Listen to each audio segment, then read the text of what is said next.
Hi, everyone. Welcome to the Brogressive Podcast. We're here joined by Bakari Sellers. Really excited to have you, Bakari, here. Dylan's here. So, Dylan, say what's up. Hi, guys. What's up? How you doing?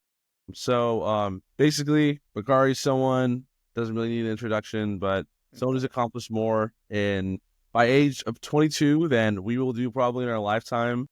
He grew up in Denmark, South Carolina. Bakari graduated from Morehouse College, and while still at law school at University of South Carolina, made history as the youngest elected official in the South Carolina State Legislature. 2014 was the Democratic nominee for lieutenant governor in South Carolina, and since then, Bakari's been a leading voice in political commentary, serving as a CNN political analyst since 2015. When I first started watching him when I was only in 7th grade, and he's also the host of the Bakari Sellers podcast.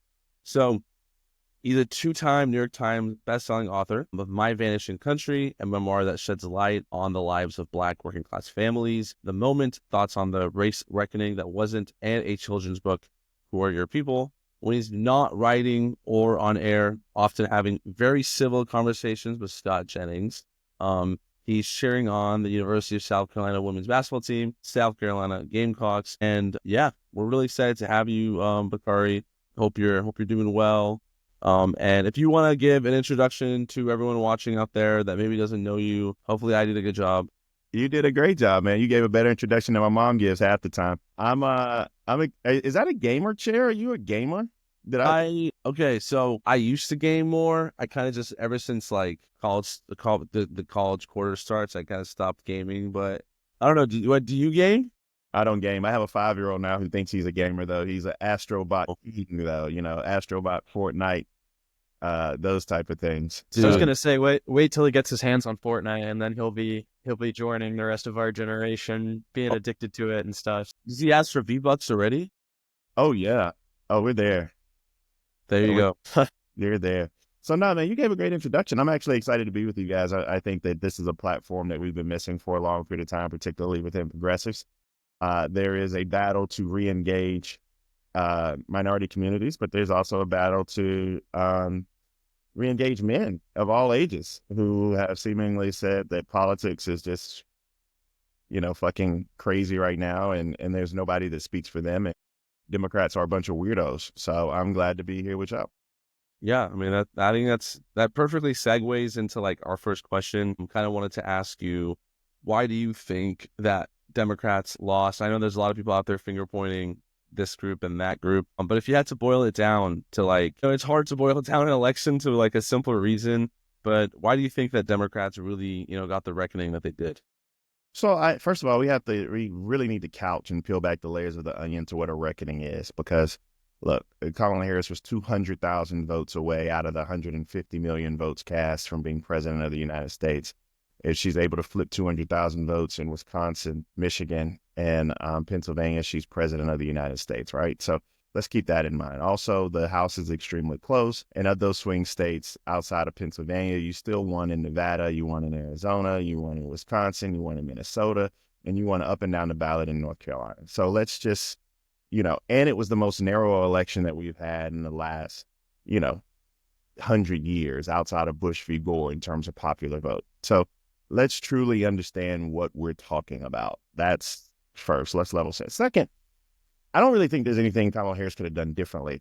I want to be extremely clear about that. I don't think the campaign could have done anything differently. Now, certain parts of the campaign we now know sucked, but there was nothing they could have done differently to win this race, because when 2/3 to 3 out of every 4 voters believe they were better off 4 years ago than they are today, then those headwinds are too much. And so that's just fundamentally impossible.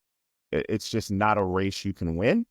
And Kamala Harris did a damn good job in 3 months trying to swim upstream, and she performed extremely well. I know she's proud of herself. I look forward to her, being the next governor of California, or being, running for president again, or just going and kicking her feet up because she owes us jack shit, and, hanging out with Dougie and having a good time. I do want to hone in on one thing that you did mention. This is the closest election that we've had since Bush v. Gore. And I think one thing that is important to ask, though, is the Democratic Party hasn't had a defeat like this since 2004. It's been 20 years since a Republican presidential candidate has won the popular vote. What do you think shifted the dynamics of this election to make it that conservatives got some of those headwinds. Obviously, like you said, Kamala Harris had a short campaign. She did all that she could have done. But what do you think, especially in progressive messaging, changed over the last 4 years that made it possible for Trump to win in this manner? Well, I mean, this is when I push back on the framing of the question just a little bit, Dylan, because I am trying to say the Democratic Party doesn't have warts, and we can drill down on that, right? Because we're losing culture wars. It's apparent the demographics are staying home. But in framing the election, we can't look at it in a vacuum. We had about 60 elections around the world in 2024, and the party in power all lost votes. They didn't all lose power, but they all lost votes, from Botswana to South Korea to Ghana. You're talking about what happened in France. I mean, even in Canada, you now have a new prime minister. So this isn't anything that happened in a vacuum. We have to remember that, we emerged from COVID and people thought there were two things that really affected people around the world. One were the rise in prices. My daddy would always complain to me about the price of whiting at Piggly Wiggly down the street from my house. He was just mad about that.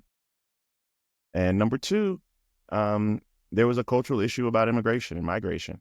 And, you see that happening in the UK. You see Elon Musk just being weird about it on X all the time. You see that being a big discussion here in the United States. And so if you want to ask me specifically what the Democratic Party does poorly and has done poorly, probably since Barack Obama, is one, we're not a party of good storytellers or messengers. The best example I can give you is everybody hated the Affordable Care Act, right? Well, excuse me, Obamacare.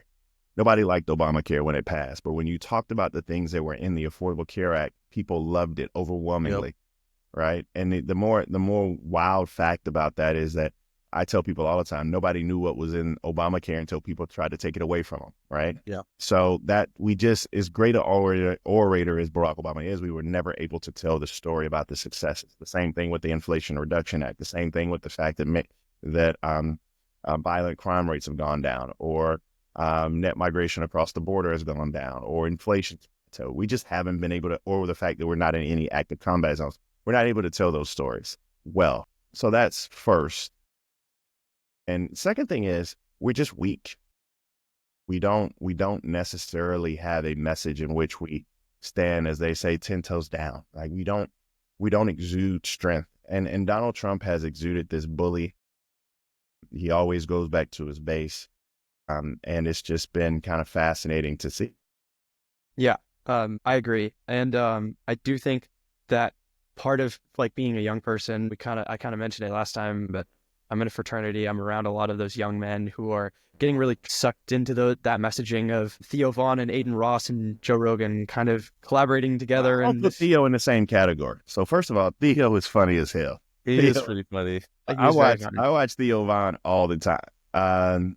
Aiden is I don't that's just not my thing. Like I don't get it. But Joe Rogan is somewhat of a useful idiot, and you can tell by the people that come on the show. And it's he was I see the Bernie behind your head. He was a Bernie supporter.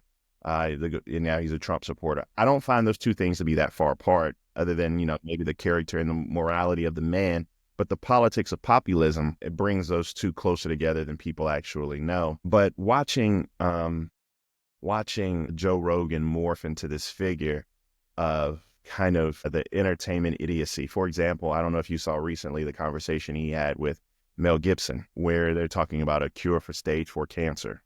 And, Mel Gibson will articulate something that's asinine, that, his friends have taken that cured cancer. And Joe Rogan sits there and says, yeah, I heard that. I mean, you have, and this drives him crazy now, but you have the second largest podcast in the world. You're no longer number one. And you are now a bastion of disinformation.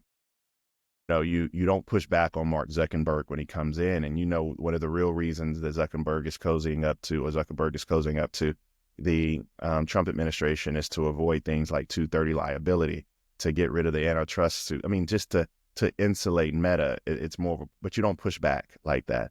You see Elon Musk come on the show. I mean, you see all of these individuals come on the show, and he just is kind of this useful idiot type of guy, which traffics in misinformation. But he's strong. He's big. He gambles, right? He exudes machismo. You know, I ain't gonna fight him. I mean, I'm gonna call him what I call him to his face, but I ain't gonna fight Joe Rogan. I ain't stupid. So, I mean, we are losing those battles, which is why your show is so important. I mean, I thought Pod Save was gonna fit in that category, but they kind of speak to that ivory tower mentality that we have to get out of. Yeah. And a lot of the positions that at least Kamala Harris took on different things was defending the status quo, defending that democracy works if we put all our eggs into it, and that Donald Trump is antithetical to our beliefs about democracy and our principles. And I think that kind of is more of an elitist tone. I would disagree with you a little bit, Dylan. I think Kamala Harris actually focused on like a good amount of populist ideas, like her housing policy, going after big corporations that mass purchase single family homes. She talked about that, like price gouging. A lot of my economic friends here at UCLA think her policy was stupid, but it's a very populist like idea. So I don't think more so it was her. I actually think she talked about a lot of important issues. I think that because you are part of, and I see Bakari if you agree with, because you are a part of the current administration, like it's virtually impossible for you to go out there and be like, oh, the status quo is stupid. Why? Because you are technically the status quo as the vice president of the United States.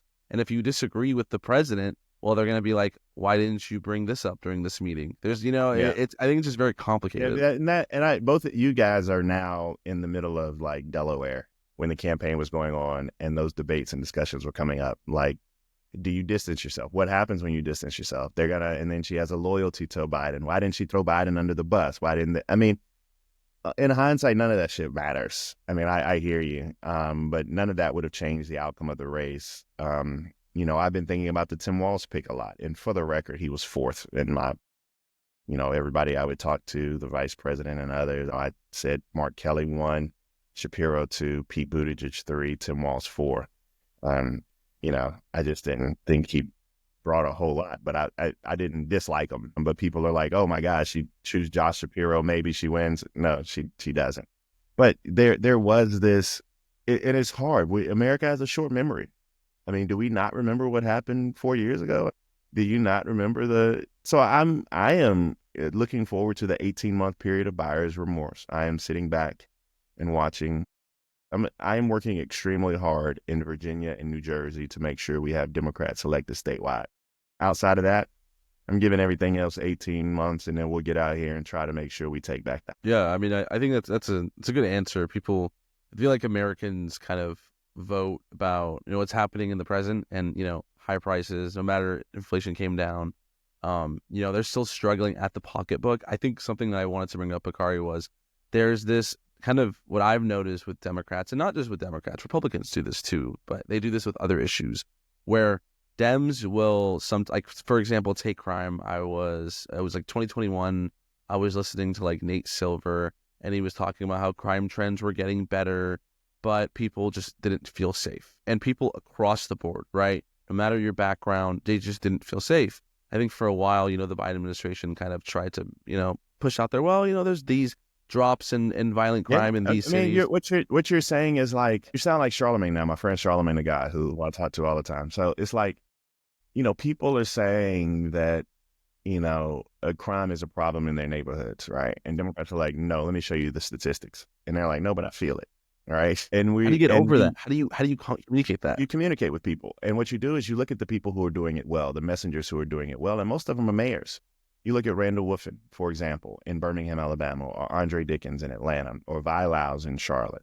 I mean, or Frank Scott in Little Rock. I mean, these people are doing it and doing it well. And they're not only lowering crime, but they're actually in the communities talking to people about those issues. So it's more than just throwing the stats at people.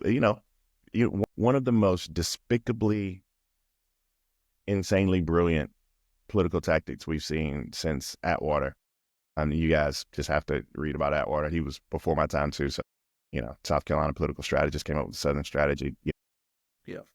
Wildly, insanely brilliant, but perverted in terms of the strategies he used. But busing migrants to major black cities, or major cities, in particular black cities, where you begin to have this pull of migrants versus the Black community in Chicago, in New York, in Baltimore, and places like that, Philadelphia, really was using human beings and their children as chess pieces. But politically, it worked out brilliantly. And we were never able to answer or solve for that. We just felt as if our being on the side of common good was indecency was going to be enough. And it wasn't. Yeah.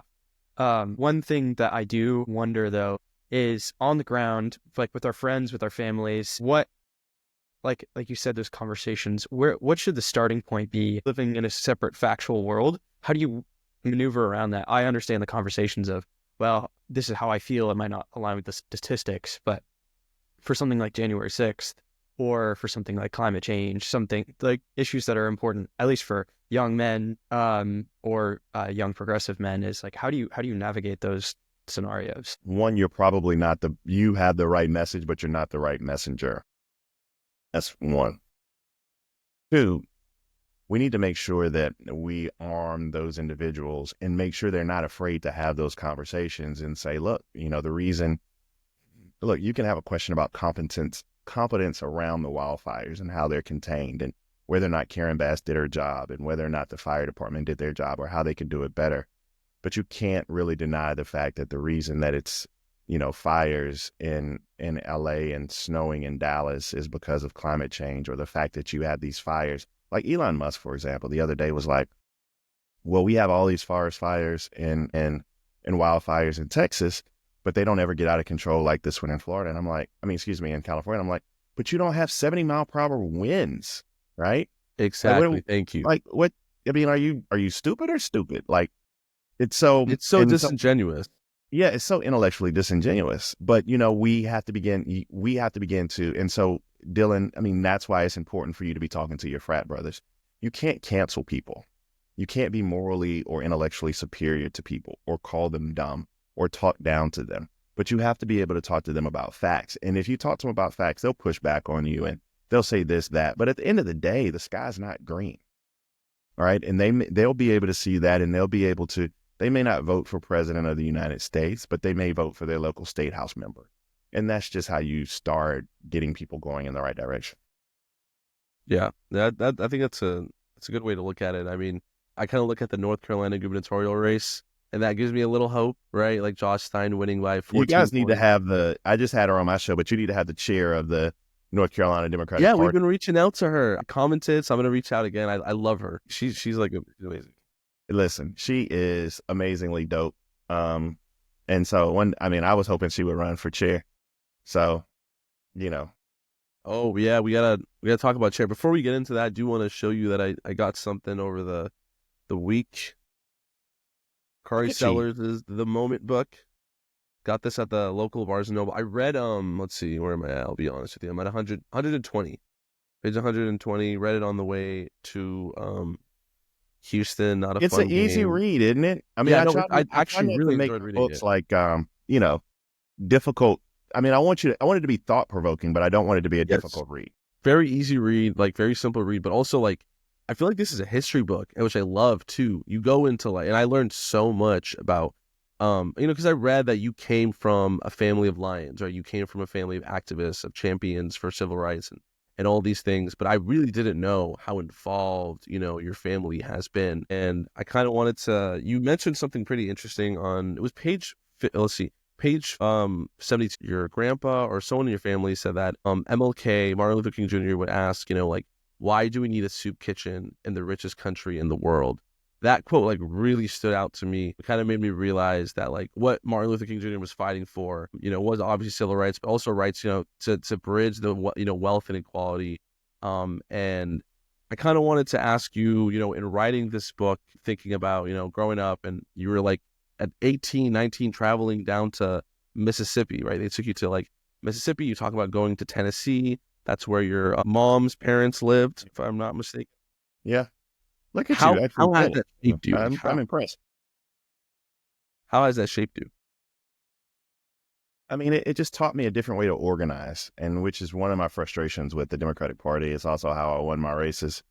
It's also how I wish people would run more races. I mean, the problem with my generation and your generation that follows is that a lot of our young electeds and young leaders And this is a weird thing. I think it started around '08, but they get involved in politics because they want to be famous.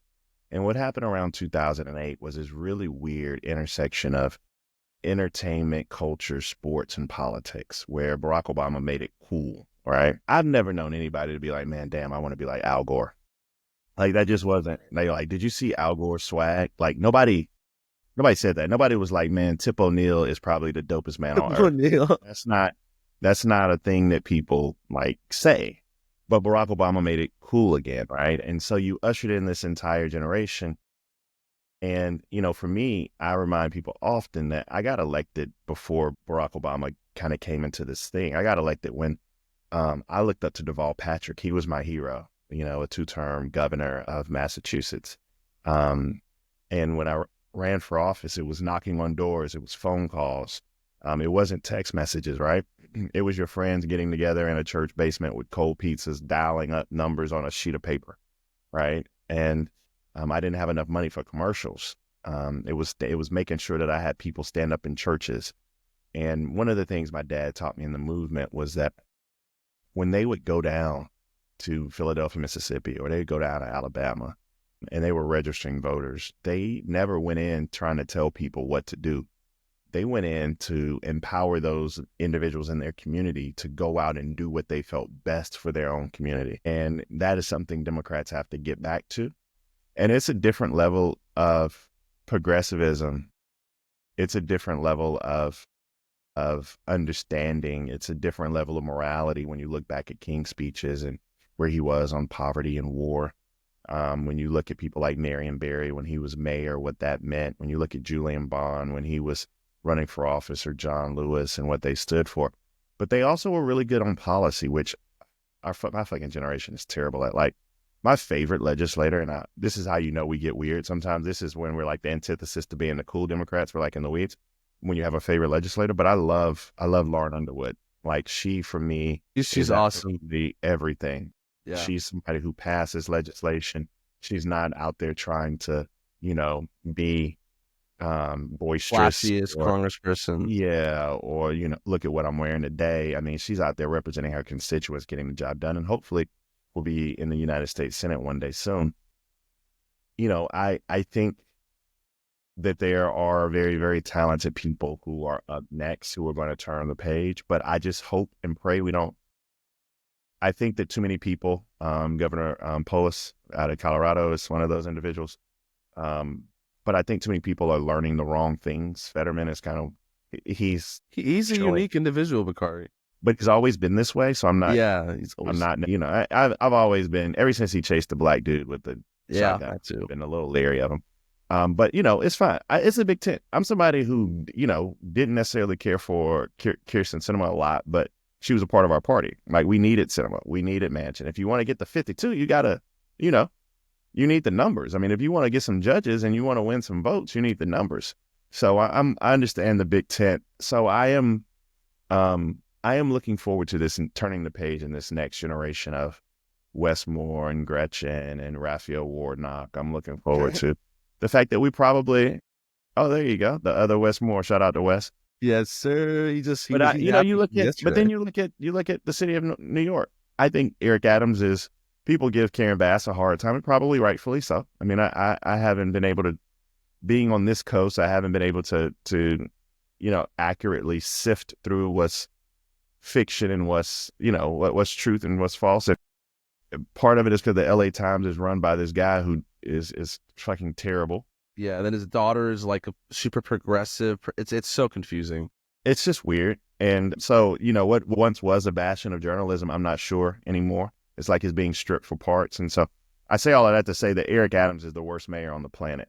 And, you know, I saw a poll today talking about they wanted to bring Cuomo back. I'm like, what are we doing? Like, I don't understand. Bro, what's happening with the New York Democratic Party? Man, I don't know. But he's at 33%, which is all you need to be mayor in New York. So, I mean, it's just a lot going on right now. And I am ready to woosah my way and pop some edibles and relax and chill out. Hell yeah, man. Next 18 months.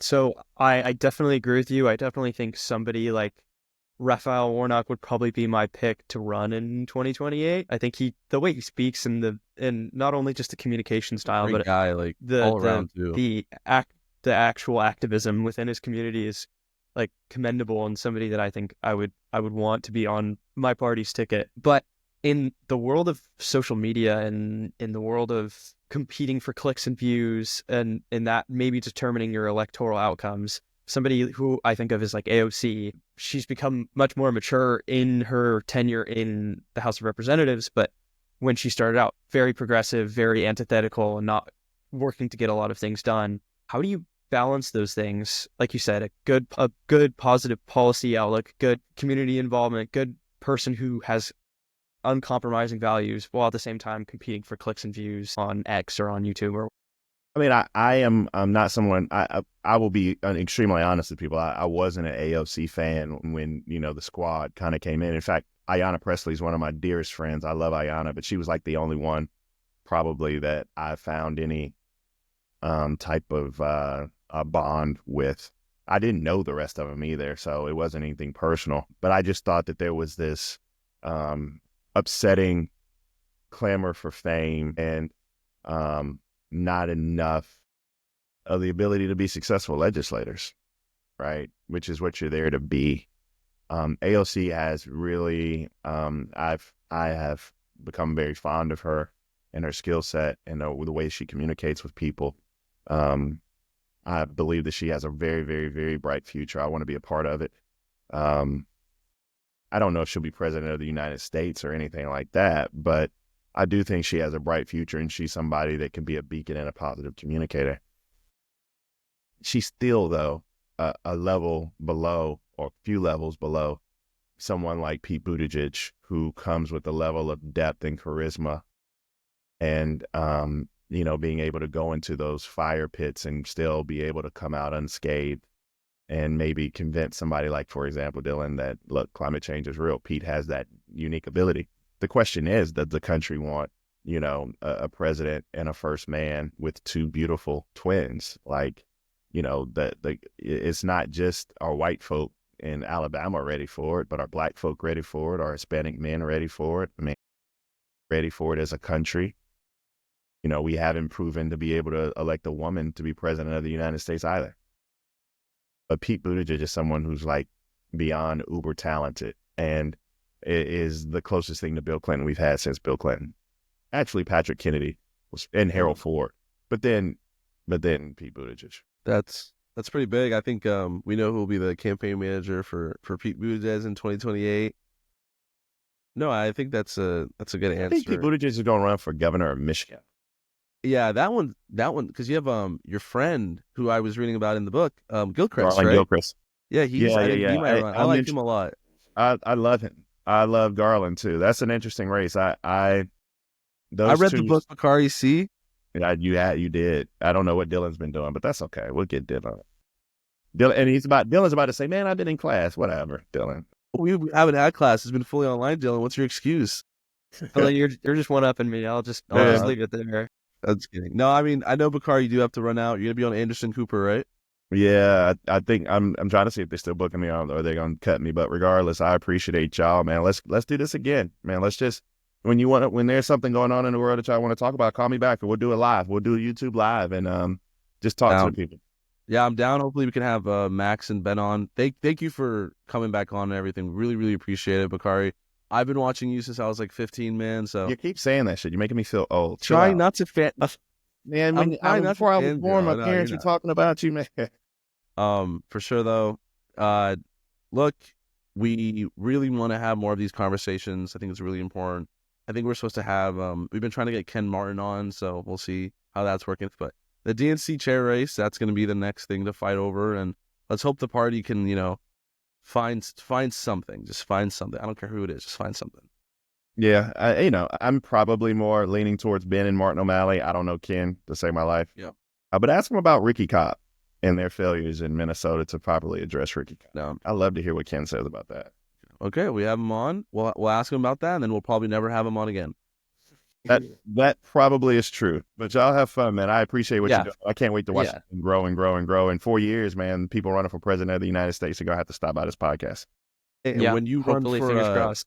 governor soon, maybe. I mean, Oh, bye. bye, Bakari. Thank you, Yeah, guys. thank you so much. All Thank right. you. Thank you. Bye-bye.